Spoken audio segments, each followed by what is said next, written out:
Upon seeing a bird carrying a single golden hair, King Mark of Cornwall declared that his future bride must possess locks just as radiant.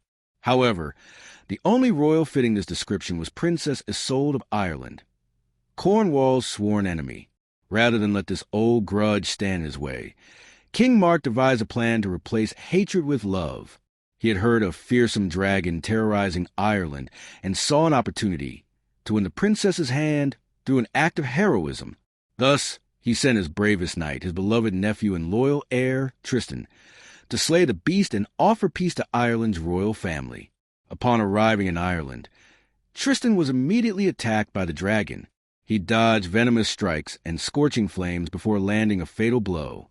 As proof of his victory, he severed the beast's tongue, but the dragon's poison seeped into his skin, leaving him writhing in agony. Just when he feared for his life, Princess Isolde arrived, a skilled healer, well-versed in herbs and antidotes. She carried Tristan to the palace and nursed him back to health. When he awoke, he was captivated by his caretaker, yet he remained committed to his mission.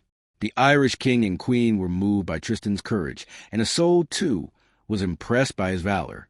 Intrigued, she agreed to accompany him back to Cornwall and wed King Mark. At the beginning of their voyage, the knight and the princess kept their distance. But fate intervened when Isolde reached for water and mistakenly drank from a chalice prepared by her mother. The chalice contained a potent love potion meant for her wedding night. Unaware of the mix-up, both Tristan and Isolde drank from it, and in an instant they could no longer deny their feelings. Though the potion's effects faded before they arrived in Cornwall, the love it had uncovered was impossible to ignore. Determined to remain loyal to the king, the lovers chose to fulfill their duties in public.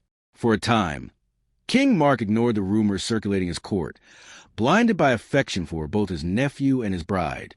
However, suspicion turned to certainty when fresh blood was found in Isolde's chambers, coinciding with a wound Tristan had sustained while hunting. Heartbroken and betrayed, the king confronted them. With sorrow, he exiled Tristan, allowing Isolde only a brief moment to slip her ring onto his finger before they parted.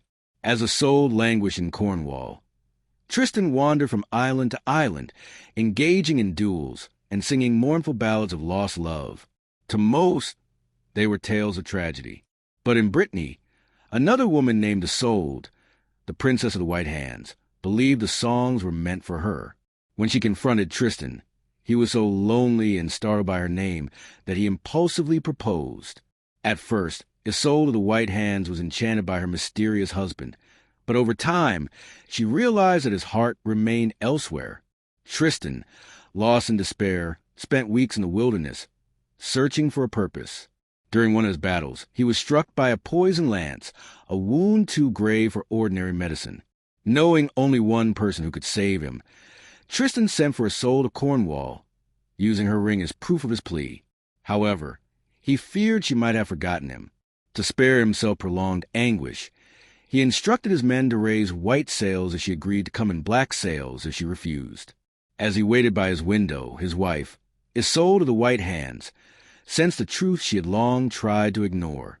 When she saw the ship on the horizon, she asked Tristan's men about the sails and, in a fit of bitterness and sorrow, told her husband that they were black.